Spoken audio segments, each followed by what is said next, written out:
মানব দেহের পাঁজর। আমরা এখানে মানব দেহের পাঁজর দেখতে পাচ্ছি। পাঁজরে মানব দেহের মোট 12 জোড়া পাঁজর থাকে। 12 জোড়া মানে 24টি। এই পাঁজরগুলোকে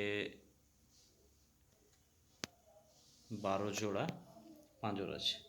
তো পাঁজরের একটি হাড়কে যদি আমরা নিই, এখানে দেখতে পাবো। তো পাঁজরের একটি হাড়কে নিয়ে এখানে দেখতে পাচ্ছি একটি হাড় আছে।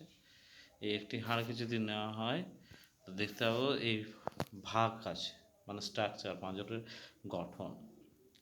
উপরের এই অংশটিকে বলা হয় হেড বা মাথা, এরপরে অংশটিকে বলা হয় ঘাড়, এরপরে দেহ রয়েছে টিউবারকেল, এই অংশটিকে পুরো টিউবারকেল দেখতে পাচ্ছ। এবার কোস্টাল গ্রোভস, এই স্ট্রাকচার, এই 5টি ভাগের স্ট্রাকচারকে ভাগ করা হচ্ছে এখানে। প্রথম যে 1 থেকে 7 জোড়ার মধ্যে যেগুলো রয়েছে সেগুলোকে বলা হয় ট্রু রিব বা সত্য পাঁজর। তারপরে 8 নম্বর 10 নম্বর জোড়া যে হাড়কে বলা হয় ফলস রিব বা মিথ্যা পাঁজর। বাকি যে 11-12 নম্বর জোড়া যে রিবস হাড় রয়েছে সেগুলোকে ফ্লোটিং রিবস বা ভাসমান পাঁজর বলা হয়ে থাকে। এখানে আমরা দেখব পাঁজরের কাজ। পাঁজর শরীরে কিসের জন্য রয়েছে না, হৃৎপিণ্ড, ফুসফুস এবং বড় রক্তনালীকে সুরক্ষা প্রদান করে। 1, 2 শ্বাস প্রশ্বাসের সময় বক্ষপিঞ্জরকে প্রসারিত এবং সংকুচিত করতে সাহায্য করে। 3 কি দেখব না, বক্ষপিঞ্জরকে গঠন ও দৃঢ়তা প্রদান করার জন্য কাজে লাগে। এই পাঁজরগুলি মানব শরীরে আছে।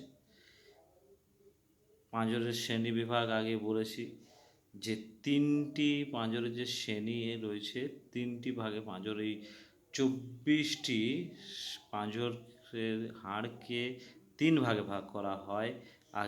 একটু আগেই বলেছি যে সত্য পাঁজর 1 থেকে 7তম জোড়া যে হাড়গুলো রয়েছে সত্য পাঁজর। দ্বিতীয়তে মিথ্যা পাঁজর বা ফলস রিব 8 নম্বর এবং থেকে 10 নম্বর জোড়া অবধি এদেরকে বলা হয় মিথ্যা পাঁজর। এরপরে ভাসমান পাঁজর বা ফ্লোটিং রিবস 11তম এবং 12তম জোড়া যে হাড়টি রয়েছে পাঁজরের তাকে ফ্লোটিং রিব বলা হয়। আমরা তাই এখানে দেখতে পাচ্ছি পাঁজরের হাড় রয়েছে। মোট শরীরে পাঁজরের সংখ্যা যদি জিজ্ঞাসা করা হয় 12 জোড়া বা 24টি বলতে হবে।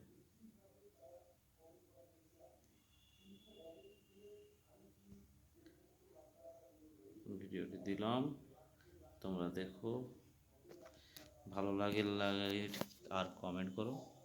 আমি তাহলে বাকি ভিডিওগুলো দিতে থাকবো, আস্তে আস্তে সমস্ত ভিডিও দিতে থাকবো। ভালো থেকো, সকলে ভালো থেকো এবং পড়াশোনা করো।